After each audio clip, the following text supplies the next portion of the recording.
नमस्कार, जय हिंद। तो आज एक और नई कहानी के साथ आज मैं फिर से एक बार आप सबके समक्ष हाजिर हुआ हूँ। तो पेश है आप सबके लिए एक और नई कहानी शुरू करने से पहले सबसे पहले आप चैनल को सब्सक्राइब कर दीजिए, ताकि हमें आपके चैनल को सब्सक्राइब करने से मोटिवेशन मिलते रहे और हम आपके लिए ऐसी ही नई नई कहानियाँ रोज लेकर आते रहें। तो चलिए अब शुरू करते हैं कहानी। तो एक बार की बात है, एक प्रोफेसर क्लास ले रहे थे। क्लास के सभी छात्र बड़ी ही रुचि से उनके लेक्चरों को सुन रहे थे। उनके पूछे गए सवालों के जवाब भी दे रहे थे। लेकिन उन छात्रों के बीच कक्षा में एक छात्र ऐसा भी था जो चुपचाप और गुमसुम बैठा हुआ था। प्रोफेसर ने पहले ही दिन उस छात्र को नोटिस कर लिया, लेकिन कुछ नहीं बोले। लेकिन जब वह 5-6 दिन तक ऐसा ही चला तो उन्होंने उस छात्र को क्लास के बाद अपने केबिन में बुलाया और पूछा, तुम हर समय उदास क्यों रहते हो? क्लास में अकेले और चुपचाप बैठे रहते हो, लेक्चर पर भी ध्यान नहीं देते, क्या बात है? कुछ परेशानी है क्या? वो छात्र बोलता है, सर नहीं। छात्र कुछ हिचकिचाते हुए बोल रहा था, मेरे अतीत में कुछ ऐसा हुआ है जिसकी वजह से मैं बहुत परेशान हूँ, समझ नहीं आता क्या करूँ। प्रोफेसर भले व्यक्ति थे। उन्होंने उस छात्र को शाम को अपने घर पर बुलवाया। शाम को जब छात्र प्रोफेसर के घर पहुँचा तो प्रोफेसर ने उसे अंदर बुलवाया और बैठाया। फिर स्वयं किचन में गए और शिकंजी बनाने लगे। उन्होंने जानबूझकर शिकंजी में ज़्यादा नमक डाल दिया। फिर किचन से बाहर आकर शिकंजी का गिलास छात्र को देकर कहा, ये लो शिकंजी पियो। छात्र ने गिलास हाथ में लेकर जैसे ही एक घूंट लिया, अधिक नमक के स्वाद के कारण उसका मुंह अजीब सा बन गया। यह देख प्रोफेसर ने पूछा, क्या हुआ? शिकंजी पसंद नहीं आई? नहीं सर, ऐसी बात नहीं है, बस शिकंजी में नमक थोड़ा ज़्यादा है।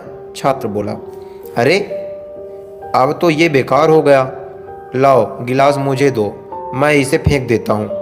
प्रोफेसर ने छात्र से गिलास लेने के लिए अपना हाथ बढ़ाया, लेकिन छात्र ने मना करते हुए कहा, नहीं सर, बस नमक ही तो ज़्यादा है, थोड़ी चीनी और मिलाएंगे तो स्वाद ठीक हो जाएगा।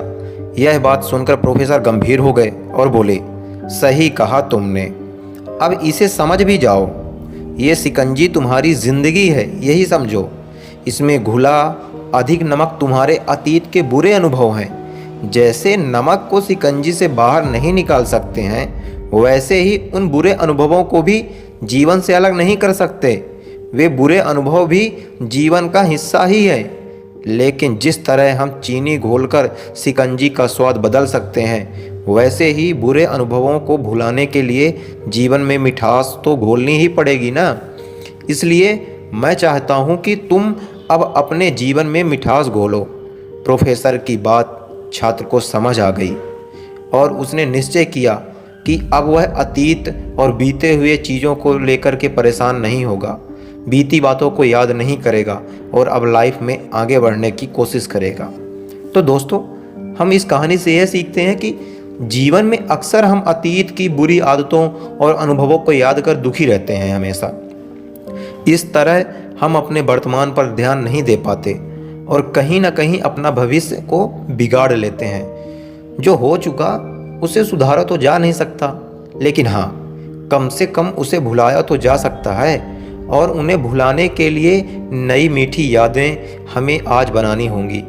जीवन में मीठी और खुशनुमा लम्हों को लाइए, तभी तो जीवन में मिठास आएगी। तो दोस्तों, कैसी लगी है आपको हमारी कहानी? अगर आपको कहानी हमारी पसंद आई है तो प्लीज़ चैनल को सब्सक्राइब जरूर करिएगा और मिलते हैं एक और नई कहानी के साथ। तब तक के लिए जय हिंद, जय भारत, थैंक यू, धन्यवाद।